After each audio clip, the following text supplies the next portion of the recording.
논란이 됐던 통신요금 인가제가 결국 폐지되는 것으로 확정됐습니다. 정부는 규제 완화로 자율적인 요금 경쟁을 유도해 가계의 통신요금 부담을 줄여준다는 방침입니다. 다만 1위 사업자의 지배력이 더 강화될 수 있다는 우려는 여전히 남아 있습니다.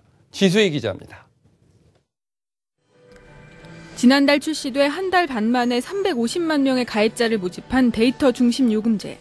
이 요금제는 가장 먼저 KT가, 일주일 뒤에는 LG유플러스가 출시했고 SK텔레콤의 출시가 가장 늦었습니다. 바로 통신시장 1위 사업자는 새 요금제를 출시할 때 정부의 허가를 받아야 한다는 요금 인가제 때문이었습니다.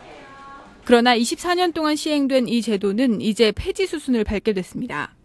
미래창조과학부는 이동통신시장 경쟁 촉진을 위해 요금 인가제를 신고제로 변경하기로 했습니다. 이에 따라 요금제 출시 기간이 단축되고 규제의 예측 가능성이 제고되어 사업자 간 자율적 요금 경쟁이 더욱 확대될 것으로 기대합니다. 하지만 요금 인가제가 폐지되면 1위 사업자의 지배력이 더 강해져 오히려 요금 인상을 유도할 것이라는 우려도 있습니다. 이미 IPTV와 인터넷, 통신 서비스를 묶은 결합 판매로 1위 사업자의 경쟁력이 높아지는 상황에서 유일한 제어 장치마저 사라지면 후발 사업자의 피해가 커져 공정한 경쟁이 불가능하다는 설명입니다. 신규 사업자 진입 자체가 불투명한 상황에서 지배적 사업자에 대한 성급한 요금 규제 완화는 상황을 돌이킬 수 없도록 할 수 있다고 생각합니다. 신규 사업자가 시장에 진입하고 시장에서 성과가 나타난다면 그때 규제 완화를 하면 될 것입니다.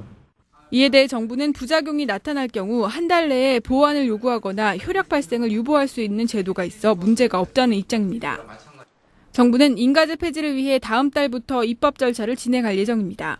이런 가운데 미래부는 제4이동통신사 설립을 위한 하반기 일정도 확정했습니다. 오는 8월 주파수 할당 공고와 신규 사업자 허가 신청 접수를 거쳐 12월 사업계획서 심사 결과를 통보하고 적합한 사업자가 있을 경우 2017년에는 서비스를 시작한다는 방침입니다. 신규 사업자에게 주파수를 우선 할당하고 네트워크 구축을 단계적으로 허용하는 등의 지원책도 확정했습니다. 또 알뜰폰 활성화를 위해 전파 사용료 감면을 1년 더 연장하는 등의 내용도 정부 안대로 추진하기로 했습니다. 한국경제TV 지수희입니다.